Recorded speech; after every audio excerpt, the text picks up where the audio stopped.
중국이 싹쓸이라 이러다 한국 망한다. 조선산업을 말합니다. 지금 현재 조선산업은 미국이 지금 희망 고문을 하고 있는 것도 사실이에요. 미국 입장에서는 조선을 키워야 되는데 이게 카운터 파트너가 제대로 없거든요. 중국을 카운터 파트너로 쓸 수는 없을 거 아니에요. 결국 미국 입장에서는 카운터 파트너를 일본이냐 아니면 대한민국이냐 이렇게밖에 선택할 수가 없거든요. 그런 것을 감안을 하면 결국 말입니다.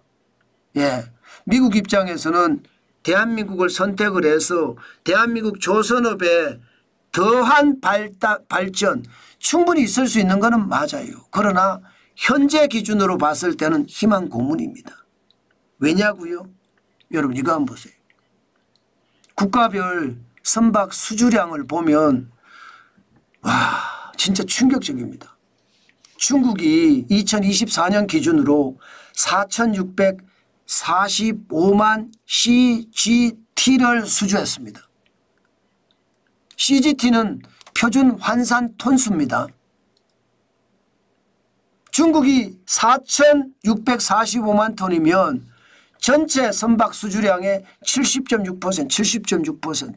거의 싹쓸이에 갔다는 뜻이죠. 싹쓸이. 대한민국은요 2024년에 20%가 무너진 것은 당연하고요. 그것도 많이 무너졌습니다. 1,098만 톤의 CGT를 수주했는데 전체 비율을 보면 16.7%밖에 안 돼요. 16.7%. 무너져도 엄청나게 많이 무너졌죠. 물론 일본보다는 많습니다. 일본은 324만 CGT니까 전체 비율이 4.9%밖에 안 돼요. 기타 지역에서 514만 CGT 7.8%예요. 거기에 비하면 일본이 더 적기는 하죠. 전체적으로 보면 추세가 심상치 않은 거예요. 추세가. 야 이거 이러다가 한국 다 망하는 것 아닌가. 저는 그 이야기를 충분히 할 수 있다고 생각합니다. 미국이 기회를 주기는 할 것 같지만 현재까지는 희망 고문일 뿐이고요. 지금 이대로라면 지금 중국의 성장률이 너무 빠르기 때문에 무너지는 건 시간 문제다 이런 생각이 들어요. 2019년만 하더라도 중국 조선사의 선박 수주량은요 1143만 CGT였습니다. 전체의 36.9%밖에 안 됐습니다. 그런데 2024년이 유독 많죠. 4,645만 CGT니까 전체의 70.6%니까 2023년까지만 하더라도 59.6%였거든요. 2,493만 톤. 3만 CGT죠. CGT. 그런데 성장률이 굉장히 빠르죠. 물론 대한민국 입장에서는 저가 수주를 할 수 없기 때문에 고가 돈 되는 것만 수주해서 적다 이렇게 이야기할 수는 있습니다. 실제 돈 되는 거라는 게 LNG 선이라든가 이런 거는 돈이 되잖아요. 돈 되는 것만 계속 수주를 했기 때문에 지금 우리가 좀 적을 수도 있다 이렇게 이야기합니다. 그러나 여러분 배를 많이 이렇게 만들잖아요. 많이 만들면 만들다가 계속 개선 방향이 나옵니다. 다시 말해서 노하우가 생기고 기술이 한 단계 한 단계 자꾸 발전하게 돼요. 그러면 이들은요 언젠가 우리가 이야기하는 고부가가치선도 충분히 따라올 수 있습니다. 문제는 고부가가치선이 문제가 아니라 전체적인 점유율이 떨어진다는 거잖아요. 2021년까지만 하더라도 32.4%였습니다. 전 세계 선박 수주의 비율이 말입니다. 1815만 CGT. 그런데 2023년에 갑자기 24.2%로 떨어지더니 1008만 톤이거든요. 8만 CGT거든요. 그런데 올해는 작년에는요. 1098만 CGT 16.7%까지 떨어진 겁니다. 이거를 보면요. 지금 국가 지도자들이 싸우고 있을 때가 아니에요. 우리 산업이 지금 조선업만 이럴까요?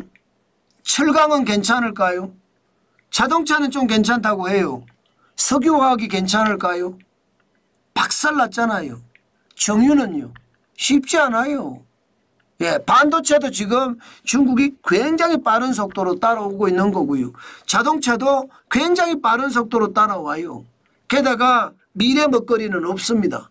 지금 여러분 미래 먹거리 들어본 적 있습니까? 드론 사업이 잘 된단 말 들어본 적이 있습니까? 우주항공이 진짜 잘 나간단 말 들어본 적이 있습니까? 자율주행차가 잘 나간다 이런 말 들어본 적이 있습니까? 없잖아요.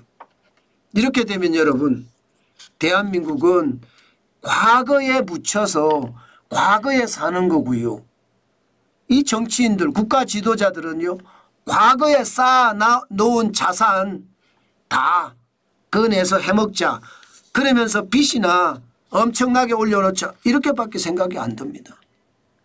여러분 저는 조선을 전략적으로 키워야 된다고 봅니다. 지금처럼 방치하고 있잖아요. 결국은 무너질 겁니다. 무너질 때는 여러분 어느 누구도 감당하기 힘들 수도 있습니다. 그만큼 대한민국의 상황 저는 진짜 심각하다 이렇게 생각을 하는 겁니다. 심각하다. 진짜 충격적이거든요.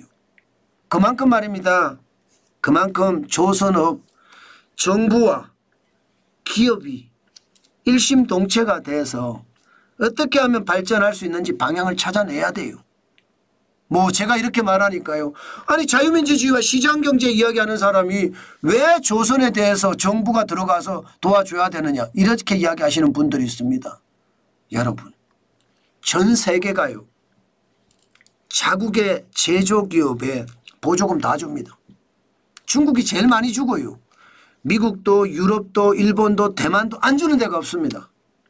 그러면 우리만 꼿꼿하게 아니 우리는 정부가 보조금 못 줘 이렇게 이야기하면서 지켜갈 겁니까? 그러면 다 떨어지잖아요. 제가 늘 말하잖아요. 운동장은 평평하게 만들어야 됩니다.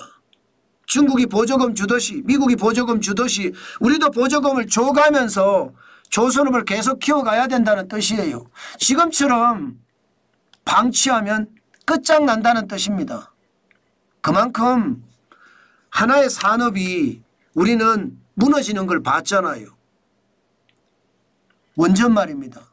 그렇게 원전처럼 또 조선도 왕창 무너질까 사실 굉장히 두렵습니다. 저는 그만큼 말입니다. 예, 믿음이라는 게 그만큼 깨졌는지는 모르겠지만 저도 정부에 대한 믿음이 진짜로 많이 깨졌어요. 제발 정신들 차리십시오. 그렇게 말씀드리고 싶습니다.